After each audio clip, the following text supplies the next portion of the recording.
ববি হাজ্জাজ, আমরা দেখেছি যে আপনি সবসময় ভাষাগত দিক থেকে খুবই পারফেক্ট। এটা হতে পারে যে আপনার পড়াশোনার কারণে অথবা আপনার আপব্রিঙ্গিং এর কারণে।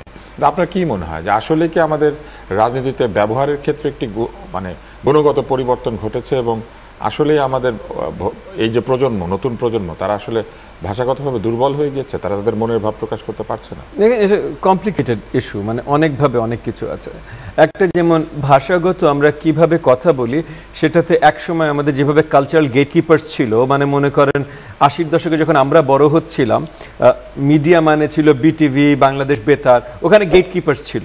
মানে বিটিভিতে প্রডিউসাররা তারা ঢাকা বিশ্ববিদ্যালয়ে এরকম কোথাও থেকে লিটারেচারে পড়াশোনা করে এসছে, তারা ম্যাকবেথ, হ্যামলেট, বাইরনের পোয়েট্রি এগুলোর সাথে পরিচিত।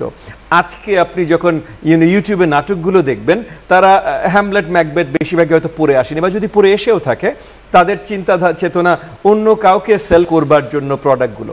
সো ওই কালচারাল গেটকিপারগুলো যেহেতু এখন আর নেই, ওভারঅল ভাষাগত চিন্তাগত বেশ কিছু ধরনের অবনতি যে আমাদের হয়নি সেটা সত্যি না।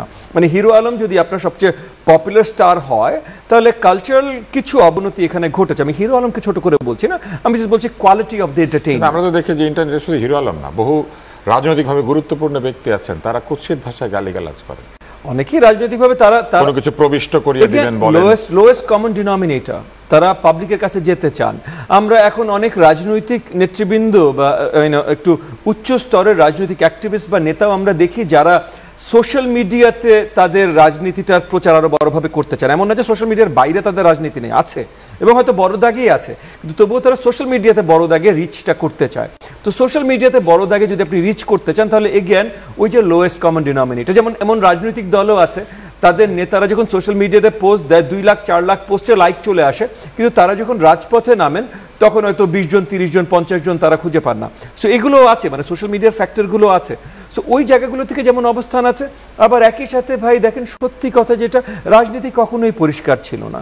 ডেমোক্রেটিক রাজনীতিতে ভাষা কখনোই পরিষ্কার ছিল না, আমরা যতখানি শুনতে পেতাম। সো আগে এগেন খবরে গেটকিপার ছিল, বিটিভি নিউজ ছিল, ওই গেটকিপাররা কতখানি আপনাকে শোনাতো ততখানি আপনি শুনতে পেতেন। এই জায়গাটায় মাসুদ কিছু কথা সুন্দরভাবে বলেছে, যে মানে এলাকায় বা অনেক জায়গায় অনেক ধরনের, এবং এটা শুধু আমাদের দেশে না ভাই, আপনি যত জায়গায় গণতান্ত্রিক রাজনীতি আছে, মানে ভারত তো বাদই দিলাম, ওদের তো আমাদের মতোই কালচার। আপনি ওয়েস্টার্ন ইউরোপে যান, আপনি আমেরিকায় যান, কত নোংরা ভাবে আখ্যায়িত করে। বিশ্বে কি কেউ বলবে ধরেন তার প্রতিপক্ষকে এফ ওয়ার্ড ব্যবহার করবে, এর থেকে আরো শক্ত শক্ত ওয়ার্ড না, বড় বড় ফ্রেজেস, পুরো গল্প কাহিনী ব্যবহার করে। সো এটা আমরা দেখেছি, এটা সর্ট অফ গণতান্ত্রিক কম্পিটিশনের বাস্তবতা, এটা হয়।